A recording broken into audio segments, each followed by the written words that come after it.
Eu estou aqui para cumprir o desafio que o Rafael fez lá no Facebook, e a passagem que eu quero ler encontra-se em João, capítulo 3, versículo 16, que diz: Porque Deus amou ao mundo de tal maneira que deu o seu Filho unigênito, para que todo que nele crê não pereça, mas tenha a vida eterna.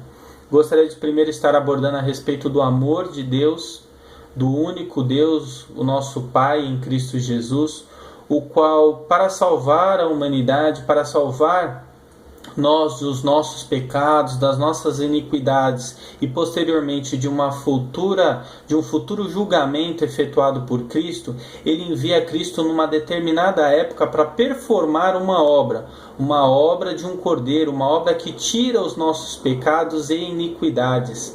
Deus tem uma forma única de agir, o qual é pelo seu Filho único, seu Filho sem pecado, seu Filho de amor, seu Filho de paz e o seu Filho que pode todas as coisas.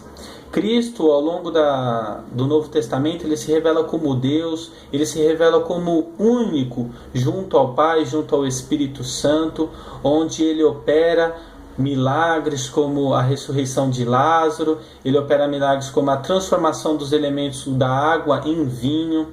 Ele cria pão, ele multiplica os peixes, ele acalma a tempestade. Então, durante a Bíblia, vemos que Cristo tem performado coisas maravilhosas que somente Deus pode performar. E nisso, ele também vem para sofrer em nosso lugar e para morrer em nosso lugar, para que a iniquidade que nos mantinha afastados de Deus fosse removida pela sua obra. E quando ele fala aqui que para que todo que nele crê não pereça, mas tenha vida eterna, é isso.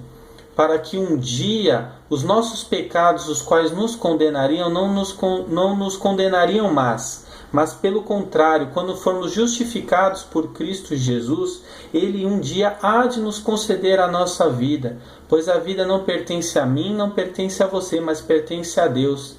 Então Cristo vem na forma de homem para ser o mediador entre os homens e Deus e ser propício a nós. Então um dia Cristo há de voltar uma segunda vez dos céus para nos resgatar a todo aquele que aceitou ao nome dele, a todo aquele que confessou-lhe ele como Senhor.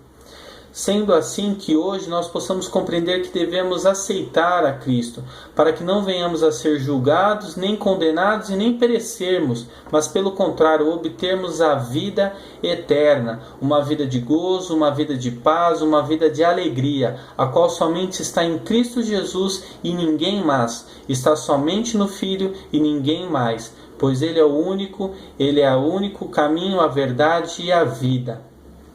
Espero que você possa compreender que Cristo é Deus e que Ele deseja te salvar por meio desta palavra também. Você que ainda não ouviu o Evangelho, ou que já ouviu, porém ainda não compreendeu, que venhamos a saber que hoje Ele está disposto a te aceitar por meio da oração e da aceitação do nome dEle, o qual há de permanecer pelos séculos dos séculos. Eu agradeço essa oportunidade de poder estar falando a respeito do Evangelho. Cumpriu o desafio aí, Rafa. Aí depois eu vou falar quem vai fazer o restante. Grande abraço. Fiquem com Deus.